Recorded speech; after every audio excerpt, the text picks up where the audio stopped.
because today I wanted to talk to you about a subject close in mind, if not heart: death. Some of you here today will live forever, but the rest of us are headed over the falls, merrily, merrily, merrily. Bottom line, there's too many people and not enough food.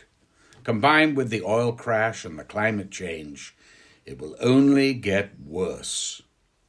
The planet has lost a lot of carrying capacity and now takes more energy to produce a barrel of oil than we get from it. We may have already triggered the melting of the Arctic methane shelf, and methane is 20 times more powerful as a greenhouse gas than carbon dioxide. The sky will turn green. So how long until we're eating human flesh in the streets? It may be sooner than you think. So my advice to you is, have your last words ready. Las ultimas verbas. Pancho Villa was not ready. Shot 8 times in the head and chest, he said to his comrades, "Tell them I said something."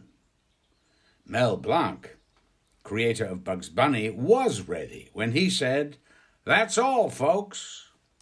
Serial killer Gary Gilmore helped Nike launch their brand when, strapped in the electric chair, he said, "Just do it." Marie Antoinette was not ready when she whimpered, "Please don't hurt me." Ishmael Reed had it right when he titled his poem, "When I Die, I Want to Go to Jazz." Let them go to heaven or let them go to hell. When I die, I want to go to jazz. Who needs Gabriel when we got Clifford, Clark, and Bix, and you can add Thad to that distinguished mix?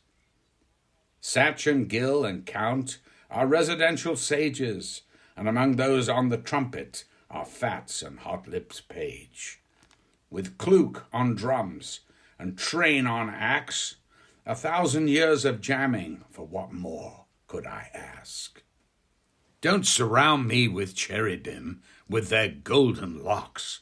Serve me up a vodka, straight up or on the rocks. What use are angels singing a cappella when I can have Dinah, Sarah, and a scatting Ella? When I die, I want to go to jazz.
Coffee in my favorite cup, and that's why, yes, I know, hallelujah, I just love him so.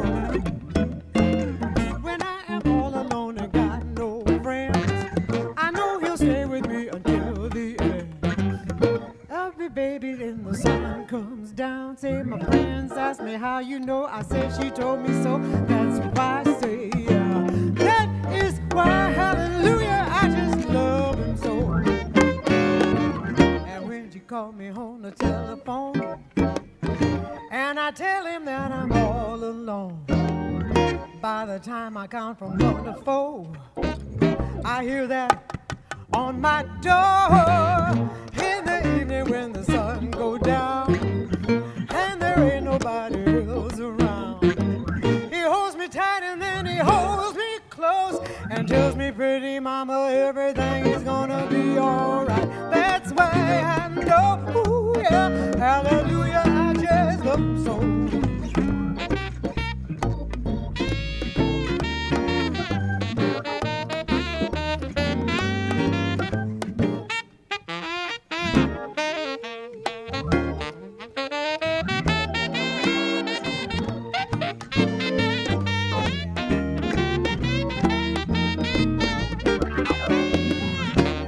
Called me on the telephone and I tell him that I'm all alone. By the time I count from 1 to 4, I hear that on my door. In the evening when the sun goes down and there ain't nobody else around, he kisses me and then he holds me tight and tells me, pretty mama, everything is gonna be alright. That's why I know, say hallelujah, I just love him so, yeah. Oh, hallelujah, I just love him so.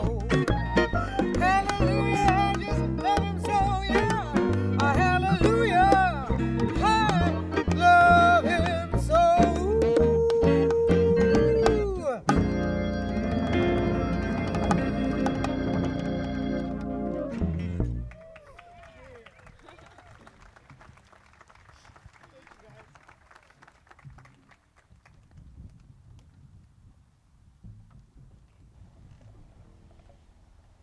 In the midst of life, we are in death. From whom can we seek help? From you alone, O Lord. Lord, you know the secrets of our hearts. Shut not your ears to our prayers, but spare us, O Lord. Do not let the pains of death turn us away from you at the last hour. Good afternoon. My name is Malcolm Young. I'm the Dean of Grace Cathedral. What a blessing it is to see all of you here. We had about the same number of people in church this morning as I was preaching, and this is just like the best alternative church. I'm so glad to see you. Tomorrow is actually Kevin and Meridee's 35th wedding anniversary. I know. I'm praying for the two of you. They were married in the cathedral in the Chapel of Grace, and this is a kind of chapel for us too.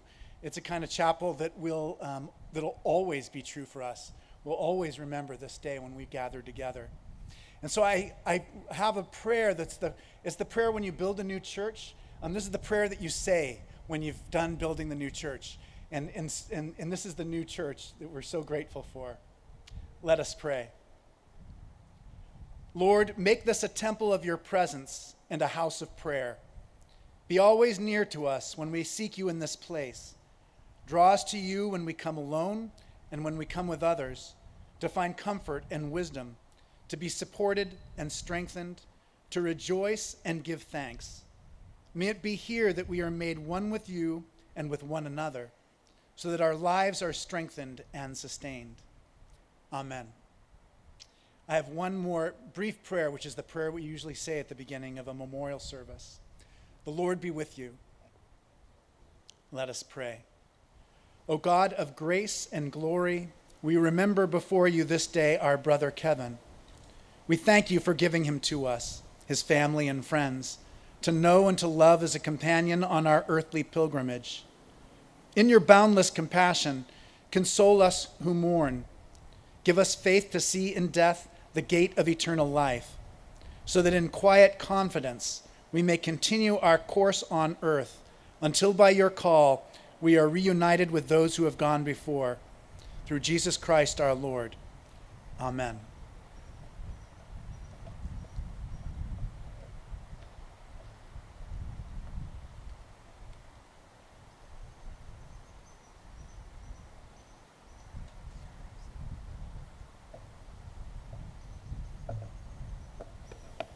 Wow.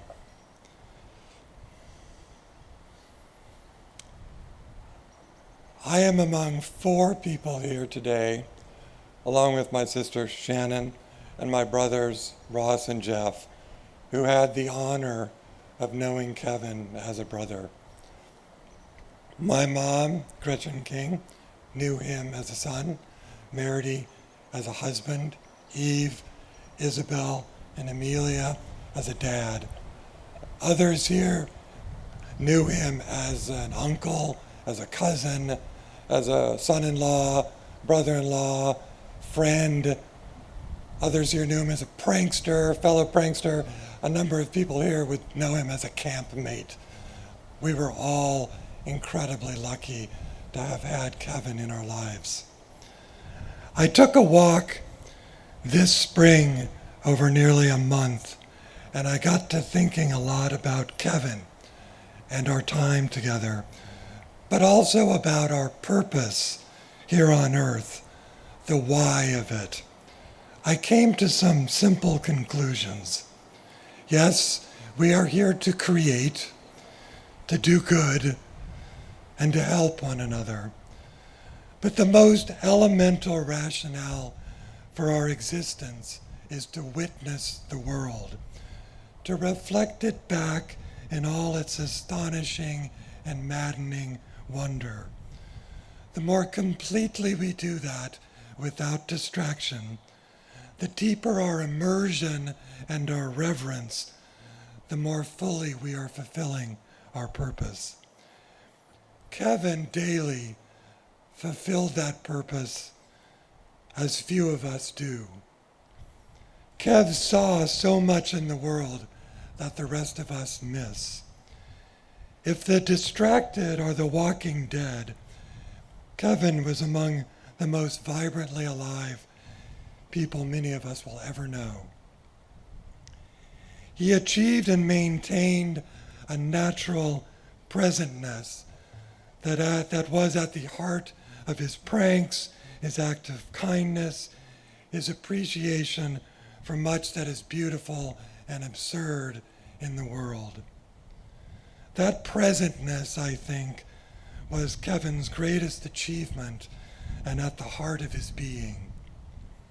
If he knew how to fix things, it's because he knew how those things worked. If he was sensitive to injustices, it was because he saw the slights that others didn't. If he was a stickler for order, it's because he saw a deeper order. I had the good fortune to be around Kevin a lot in his final months. Even when he could no longer talk, he still taught us elemental things. He exemplified all his best characteristics, even amid the torment. His humor, his grace, his pride, his sense of style, his love for the physical world. On his last visit to Tahoe, we managed to get Kevin across the beach and into the water. Kevin loved to swim. He clenched his jaw crossing the sand, but once he was up to his waist in the water, he said, "Release me." From there he dove again and again, porpoise-like, across to a long pier that goes out into the lake. He did it like others might pray, with complete attention and devotion to the water. It was the most wrenching and majestic thing I ever saw Kevin do. Many of us here know that Kevin was not a robust expresser of love. He was better than that. He was a silent expresser of love. He gave us gifts all the time that we didn't realize he had given us until long after. In that same fashion, he will continue to give us gifts when he is gone. A few days after Kevin died, I was walking on a beach in Maryland. As I walked, I felt all at once, like a bolt of energy, an affirmation of the extraordinary powers of perception and enjoyment our bodies contain. that the whole package of being human, walking on a beach, is a miracle. And it felt at that moment that a portion of Kevin's spirit was melding into mine. Another silent gift, and a reminder of what a radiant pleasure it is to be so alive. Many of you have described similar flashes, similar moments, slight silent gifts, little nudges, hidden jokes from Kevin as we knew him. Meredith and the girls were showered with cards and emails after Kevin died. Those notes are a marvel to read. I want to end by sharing just a few of the reflections of Kevin that others saw. Kevin was the person at the loud party who found the shy girl watching from her corner, asked her about her interests, made her smile and then laugh. There was never enough of him. Whenever he sidled up to you, he had this amazing glint in his eye, and you knew you were about to get some comedy gold. Kev would say something that would absolutely capture the absurdity or oddity of the moment. Sometimes it took a couple minutes to decipher it, but when it did, man, it was a doozy. Kev was the king, humorous, Dada artist of the spoken word.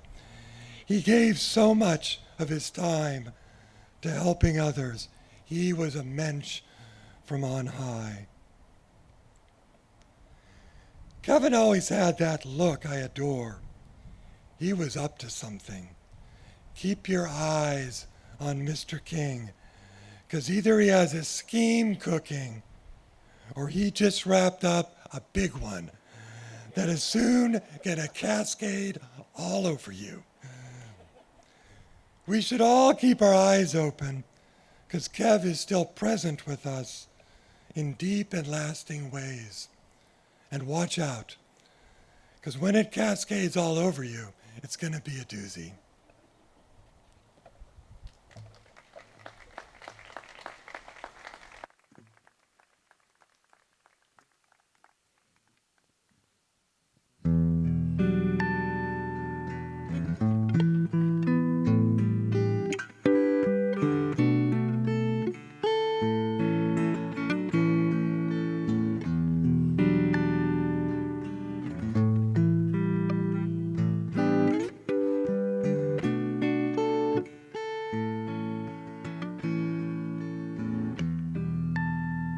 What are you waiting for?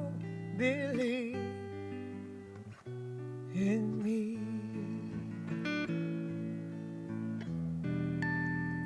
Isn't it love in this life that you need?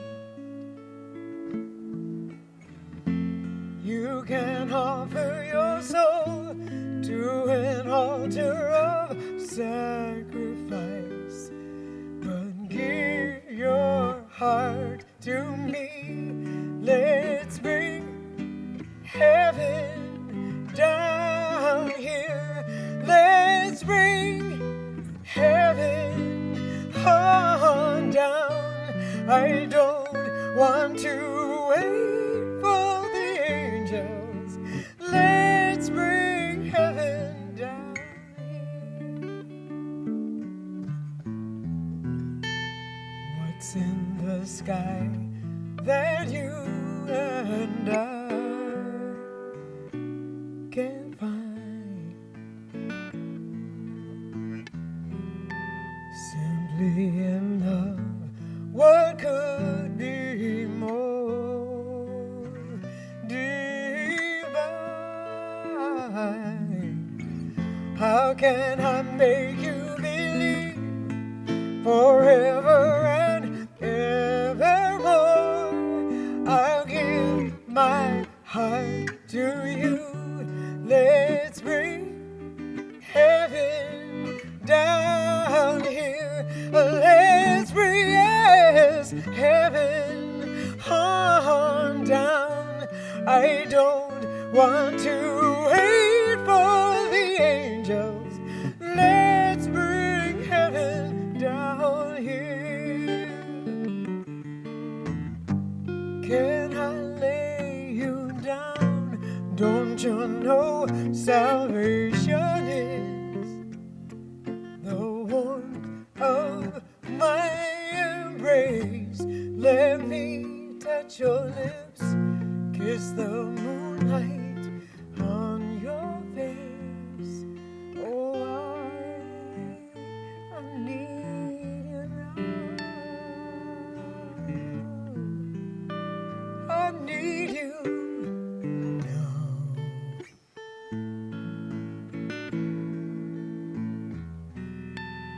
What are you waiting for?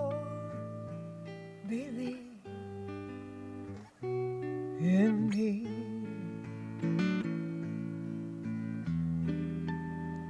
Isn't it love in this life that you need? You can offer your soul to an altar of sacrifice, but give your heart to me. Let's bring heaven down here. Let's bring yes, heaven on down. I don't want to wait for the angels. Let's bring heaven down here. Let's bring yes, heaven down here. You and I, we ought to do it right now. We all know we need it right now down here. I don't want to wait for the angels. Let's bring heaven down here. You and I right now, bring a little heaven. Open up and bring a little bit of heaven down here right now, down here. Don't have to wait for the angels, no. You don't have to wait for the angels.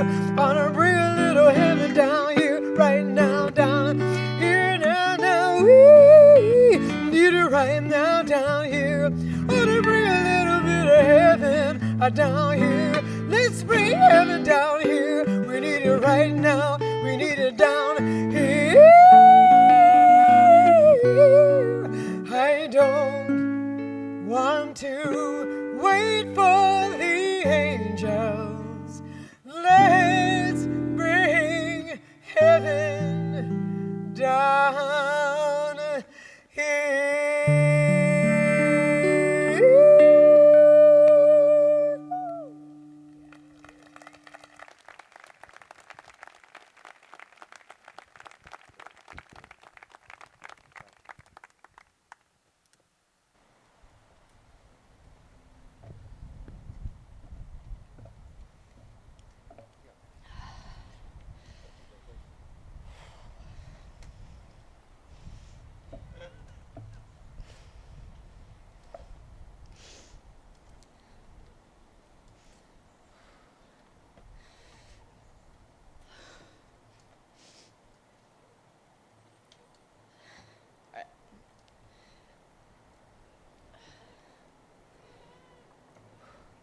Growing up, one of my parents' goals was to ensure that we weren't spoiled. Unfortunately, that goal was always destined to fail. We were born into a special kind of privilege, one that no one else in the world got to have. We had KK as our dad. As babies, he carried us around facing forward on his forearm like someone would carry a football. We were lucky enough from day one to see the world like he did, spoiled. In preschool, he brought his gun collection to show my class. Not the guns that the teacher initially feared, but instead he pulled out his glue gun, his caulking gun, and his staple gun. He showed us that even though they were still dangerous, you could carefully use them to make art. Spoiled. We went to middle school in Marin. Once a month, my dad would park the car in Strawberry, hike over the mountain, and pick my sisters and I up. We would line up next to the bus and wait as our classmates loaded up and the bus pulled away, and then the race was on. Our challenge was to get up over the mountain, back to the car, and home to the city before the bus could drop the last kids off in the city. The crucial part was you had to be standing on the sidewalk when the bus pulled up to the last stop, and you would say, "What took you so long?" Every time, the bus driver would give us an exasperated look, a polite, "See you tomorrow," but we knew it was hilarious. Spoiled. In high school, I was desperately trying to prove that I had inherited any of his artistic genes. I took AP Ceramics my senior year, and my final project was a periodic table where I made every element out of free associations. For example, hydrogen was a mini Hindenburg, helium was a balloon, carbon was a diamond, etc. 2 days before the art show, my teacher, Matt Chetzley, asked how I was planning on displaying all 118 pieces. I ran home in utter panic and asked my dad how in the world I was going to do this with the show quickly approaching. The next day, I walked down into the basement to find my dad finishing a 3D periodic table made of plywood where each ceramic piece had its own 3x3-inch box.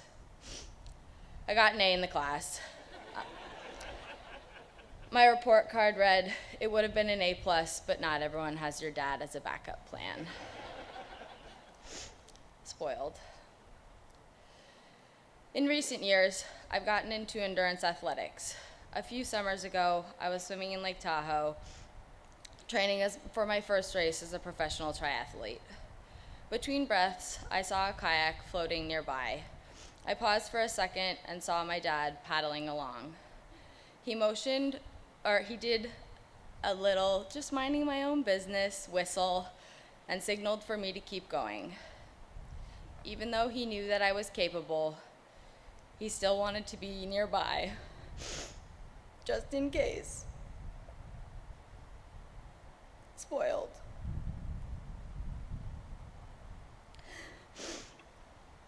In the past year, I transitioned away from the triathlon world into the world of off-road cycling and mountain biking. Racing in mountain bike and gravel races across the country at the top level of the sport. I only tell you this as a preface for my next story. We were in Lake Tahoe, and my dad wanted to go on his usual bike, jump in the lake, ride home morning routine. My mom and I were glad to join. On the way home, my dad wanted to take his usual shortcut. This is a steep, sandy, tree-rooted downhill section that would be hardly considered a trail. This was standard for my dad. All of his normal riding and running routes would not be considered trails for anybody else. My mom scoffed and logically took the long way around it to meet us at the bottom. I followed him, considering myself to be a pretty seasoned off-road shredder at this point, knowing he had brain cancer and couldn't feel the right side of his body. He rode the trail, no problem. He even did a really cool skid at the bottom.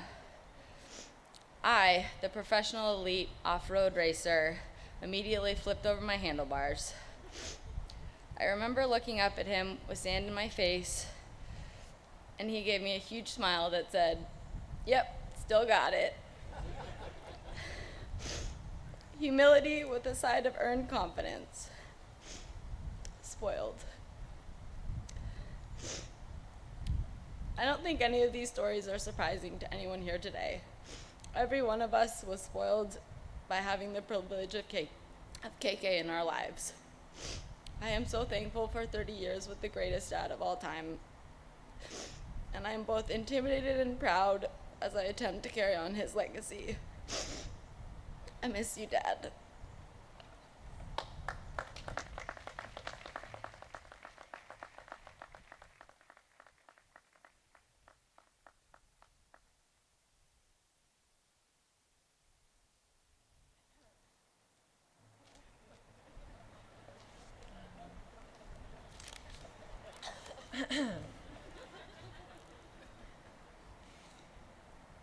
Family and friends, from far and from near, to the glorious life assembled here, each one of us our own type of personal sad upon hearing the news of the death of my dad. My son Jonah loved KK, and when he was told, asked, how come he died if he's not even old? My other babies won't know him. It's highly unfair, but I know they'll inherit his style and flair, so if it's cool with you all, I'd like to speak to my kids and tell them about things their grandfather did. Your KK was a genius. His jokes were bizarre. 12 kids and 6 bicycles fit in his car. He built castles from cardboard and sculptures from sticks. He lit up the world with his rascally tricks. He cared for his kids and everyone's kids. He had a collection of weird plastic lids. He collected interesting bow ties, stamps and ink, surfboards and skateboards and energy drinks. KK loved all dumps. He loved the trees. He always remembered to say thank you and please. He was Matt Cain's perfect game. He was Timmy's no-hitter. He claimed to be deathly allergic to glitter. He bumped White Stripes and Prince, always vinyl, official. He knew about Thiz Face and blowing the whistle.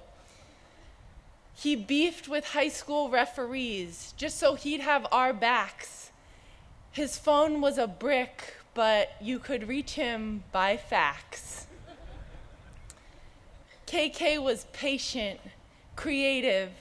He never felt stuck. And all of his art was cool as heck. And everyone cheered when he helped at our school with awesome ideas and every tool. He was so good at helping that I have to confess I spent much of my life saying, Dad, help less. He saw potential in everyone, all their endeavors. He greeted strangers as if he had known them forever. He noticed beautiful things that others don't see. He laughed often and easily. My dad left every block walked, every store explored. He was often alone, but he never got bored. And nothing could stop him, not mountains or rain, not till a panther got hold of his brain. And the grown-ups cried.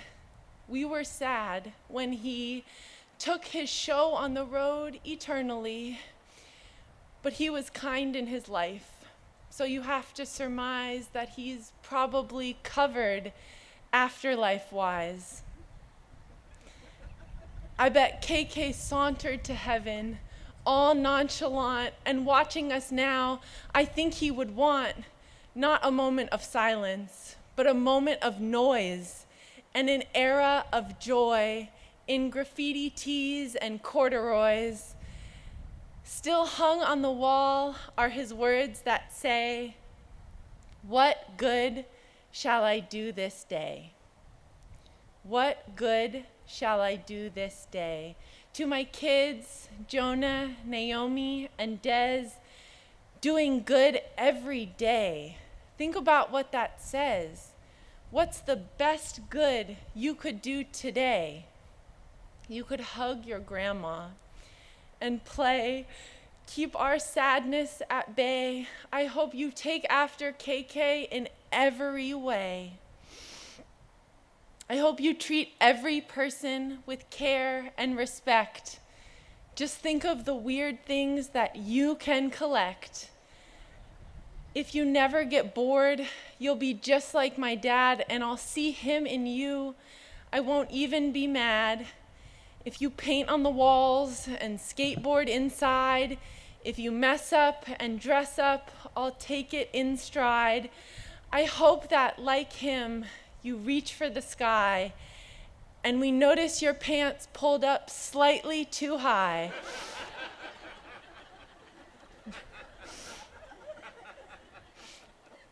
May your nights be loud, your mornings calm. May you love anything as much as he loved my mom. No pressure, as he says, just regular good stuff, and keep your knees bent when the going gets rough.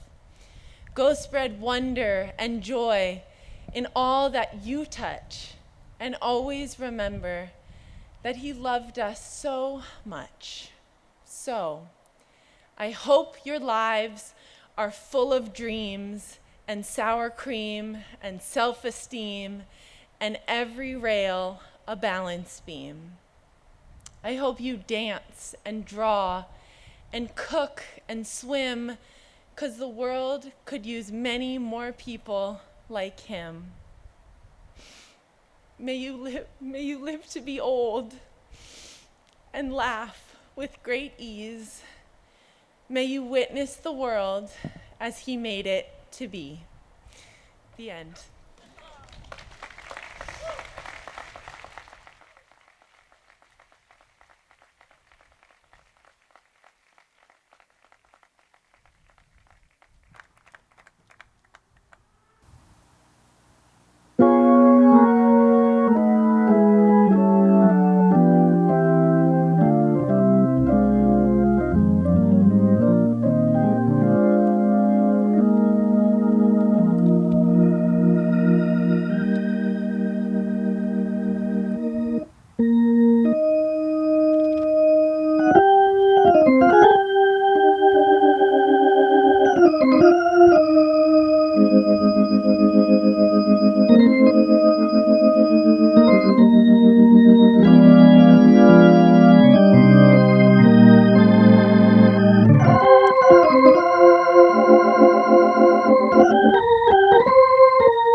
Okay. Some fish for words from shore, while others, lacking in such contemplative tact, go wading in up to their chins through a torrent of blown, chilling diamond dust. Knife at the ready to freeze frame incarnadine. Then bid it with hermetic wand flow on. Ferociously, transparently, water, name written water. 4-letter words for the color blue. Snow, cool, true, mist, tear, baby, rain, pool, true, pool, wave, lake, navy, foam, surf, deep, nose, pour, bell, damp, line, book, bird, chip, joke, moon, note, eyed, aqua, drop, pond, tide. Blue is the color of sweetness. Cut into strips by scissors and then into little pieces by knife. A memory of happiness. Now only a memory. One that has receded into a niche beyond your reach. As unreachable as the sky, but one you cannot forget. As when on the bus one suddenly imagines a temple, which exists. But to visit, one would have to travel 200 miles by snowshoe and dog sled, 500 miles by horseback, another 500 by boat, and finally 1,000 by rail. Green is the color of graduation, of April, May, and June, of presents as they come out of their boxes, a banquet about to be devoured. It is the color of the unperceived, rarely felt and seldom expressed, except on occasion by polka dancers. Green weighs no more than an unused handkerchief. It is the funeral silence of bones laid beneath a carpet of evenly cut grass upon which the bride and groom walk in joy. Brown is the simplest color. It is a color of huge, upright stones. That is all. Huge, upright stones surrounding all the other colors and protecting them. A circle of huge, upright stones. Who would have thought of it? Literary update by Kevin King. Fowl. The elegant fowl and his beautiful pussy are still out to sea. They still have plenty of honey, although the pea green has faded. Puff. Puff, that mighty dragon, lies brooding in his wretched cave, wallowing in bits of string and clumps of sealing wax. Has Sir John Paper, now a distinguished peer of the realm, completely forgotten his childhood friend? Romeo. Romeo remembers when the lights went out. He was trying to make it look like it was never in doubt. She thought that he knew. He thought that she knew. Both of them were willing, but they didn't know how to do it. Nose. A dim-witted busboy in a beatnik coffee shop yearns to be an artist, so he too can score with the chicks. Enrolled in night school, he flails at a lump of clay, muttering to himself, "Be a nose, be a nose, be a nose." On utter failure, he decides to become a serial killer.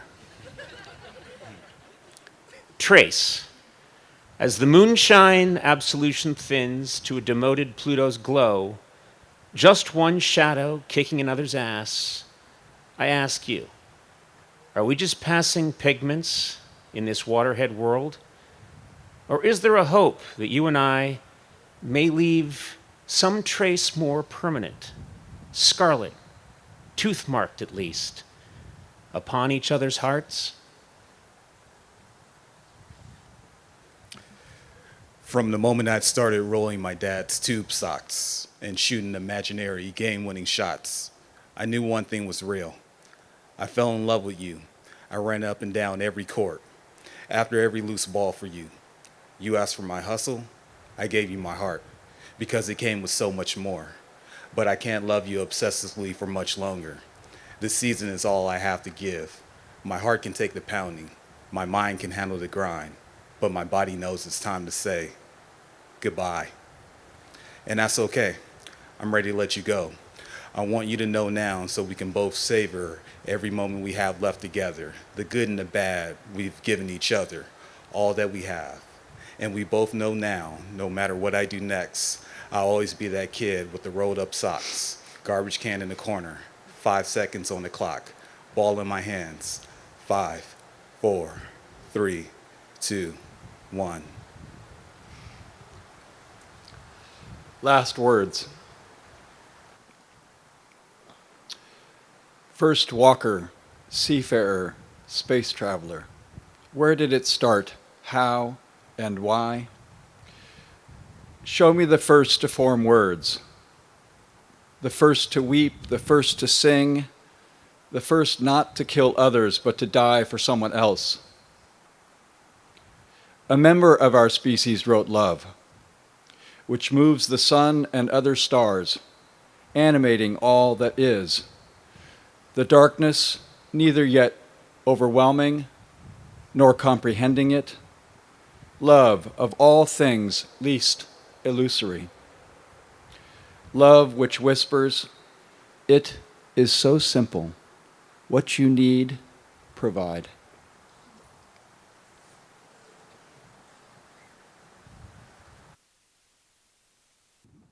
Like all kings, he had a treasure house, but his treasure house was all of you here. And he left us many blessings in his thoughts, his words, and most importantly, in his deeds. This is called Final Memorial. It's from me to Kevin.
My dad has been my North Star in every phase of my life. He's shown me how to move through this world in his own thoughtful and curious way. As an infant, I was tossed around, giggling in his arms, held tenderly as I was baptized, fed, changed, and put to sleep. As a toddler, I refused to let go of his leg, too shy to make eye contact with those who approached, safe in his presence. As a kid, I hitched piggyback rides or followed him on foot, borrowing his confidence as he taught me to ride my bike, carve on a longboard, tie my shoes, cook with spice, speak to strangers, even operate a motor vehicle a decade before the permitted age. As a teen, I was laughing in the bench seat of his gigantic blue Suburban and sneaking my friends down to the basement to ogle at his strange and extensive collections and hopefully, secretly get our hands on some of his weed.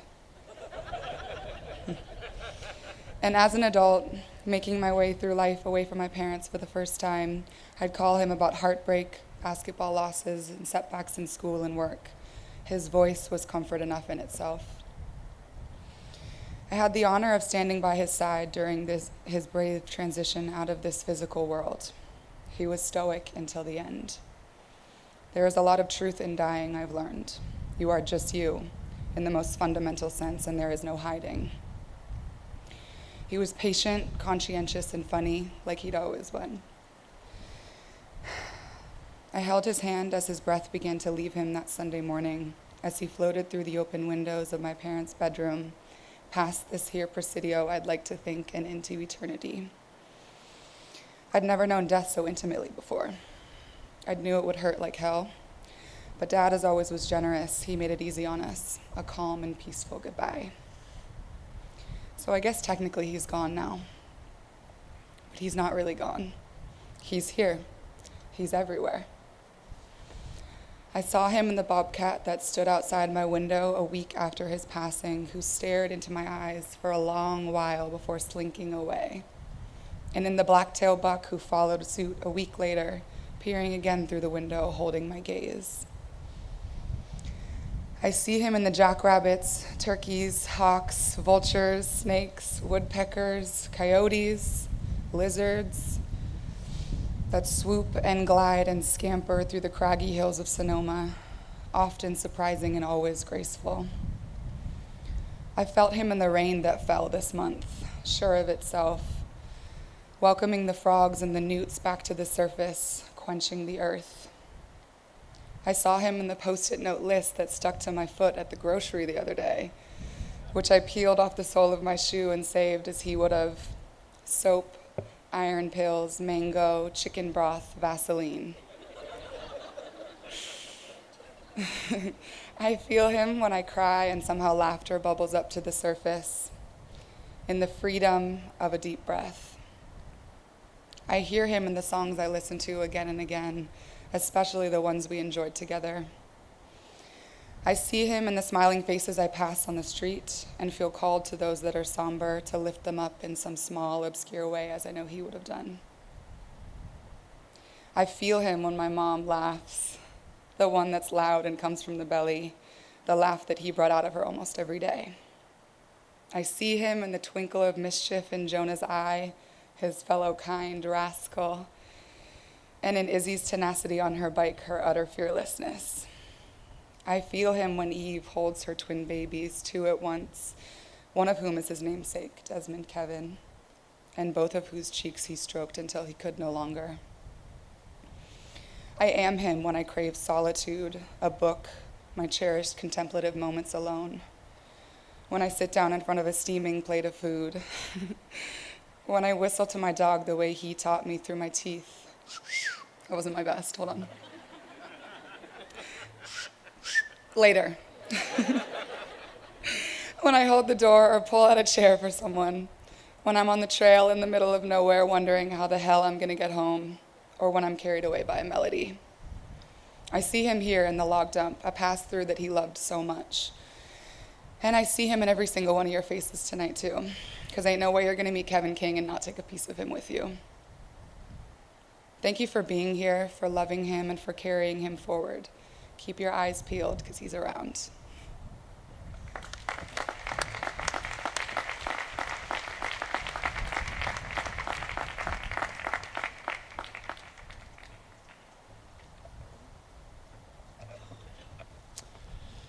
I regularly go running just along the edge of the amphitheater, just on the trail up there, and along the edge of the hill. And I often run into Meredith. I often ran into Kevin here. And I never told you this, but I have a name for each one of these different woods. So the part with this, the Goldsworthy, Andy Goldsworthy spire, I call that Collegiate Woods because my son went there and prayed after he got accepted to college. And just on the other side of the street here, I've always called it Pu'eo Woods. A pu'eo in Hawaiian is an owl. And every night when you go in there and it turns into winter and it's so dark you can't see anything, you always hear that owl call as you walk into the woods. I think of Kevin so much around here because I saw him here, and I think I'll never remember this place in the same way. I'll remember this moment always, because now I think this place is going to be Kevin's cathedral for me, and I'll think of him almost every day as I come through here. It's a wonderful thing to remember a man who is so gentle with oddballs and misfits and funny old Episcopal priests like me. I'm always grateful for his kindness to me and his thoughtfulness. One day, Heidi and I came back from our house from a walk, and on the front step was a gift that he had given us. It was a book filled with different Christian images. And little did he know, I was right at that moment trying to figure out what I was going to stencil onto my surfboard, and it was a whole book of possibilities. It's like he anticipated my need and gave it right to me. Another person who appreciated oddballs was the transcendentalist Henry David Thoreau. Thoreau, every summer they have a gathering around Thoreau's birthday, and the strangest people are there, hippies and college professors and environmentalists. And I think that Kevin would really have loved to have been there. There's a lot of artists there too. But Thoreau was really a person who was terribly impatient with people who were always talking about heaven. It made him really irritated because he wanted everyone to see how beautiful things are right now. And so that was what he was trying to do. In his book, he calls himself a chanticleer, like a rooster, to wake us all up. And in that section of the book Walden, right before he said, I went to the woods to live deliberately, this is what he said. And it seems like he was talking about Kevin. To be awake is to be alive. I have never yet met a man who was fully awake. How could I have looked him in the face? Well, I'm grateful for Kevin King and all those people who make us feel more alive, who see the way that God is at work in all of creation, and who draw our attention to the strange and difficult and the differences, the things that are different. I remember one summer night, this last summer, my wife Heidi and I were coming back from a walk, and we're coming up Jackson, and the gate was open to Meredith and Kevin's house. And so, of course, we just walked right in. And the two of them are doing like chores in the front step, and I just stopped and stayed with them because it was such a pleasure for the four of us to be together. And I imagine that was what heaven is like, being with people that you love, people who are creative and interesting and funny and who care for you and who welcomes you in whatever state you arrive at their house. No one knows what happens to you when you die, but I believe that God welcomes all of us in the way that Kevin did welcome us, and that God will even offer us a kind of surprise. I could imagine us saying, oh, so it was you all along. I believe that someone who saw that deeper order, I believe that someone who had his goodness and kindness, his love for all things counter, original, spare, and strange, and his kindness to the people who march to the beat of a different drummer, none of this will be lost forever. And I look forward to that time when we're all reunited in God. So I have some prayers here. That's the end of the sermon. I have some prayers here, and the answer to each prayer is, hear our prayer. And if you really want to do it right, you stand up. You know, we kind of might warm you up a little bit. They're very short prayers. Please stand. So after each one, it's hear our prayer. God, your will for us is abundant life. Receive Kevin now into the fullness of life in your presence. Hear our prayer. You know the thoughts of our hearts and our search for faith. Shed the brightness of your light on Kevin, who also sought understanding. Hear our prayer. You are greater than our ideas and images of you. Draw Kevin into the mystery of your being. Hear our prayer. We know you as perfect mercy and love. Welcome Kevin in the grace of that love and mercy. Hear our prayer. We praise you as the giver of life. Gather all who mourn into the hope of renewed life. Hear our prayer. The church commends all who die to the care of Christ, the love of God, and the communion of the Holy Spirit, and we commend Kevin to you, giving thanks for the gift of his life. Hear our prayer. Our Father, who art in heaven, hallowed be thy name. Thy kingdom come, thy will be done, on earth as it is in heaven. Give us this day our daily bread, and forgive us our trespasses, as we forgive those who trespass against us. And lead us not into temptation, but deliver us from evil. For thine is the kingdom, and the power, and the glory, forever and ever. Amen. May the Holy One, to whom all the desires of our hearts are known before we ask, hear our prayers for Kevin and for all who mourn, and grant us newness of life and peace. Amen. Into your hands, immortal one, we commend Kevin. Of your infinite goodness, wisdom, and power, work in him the wonderful purpose of your perfect will, for your mercy's sake. Amen. And now the blessing of God, the peace of God, which passes all understanding, keep your minds and your hearts in the knowledge and love of God. Amen. Now unto the one who is able to keep you from falling and to present you faultless before the divine presence, to the only wise God, our refuge and our rock, be glory, dominion, and power, now and forever. Amen.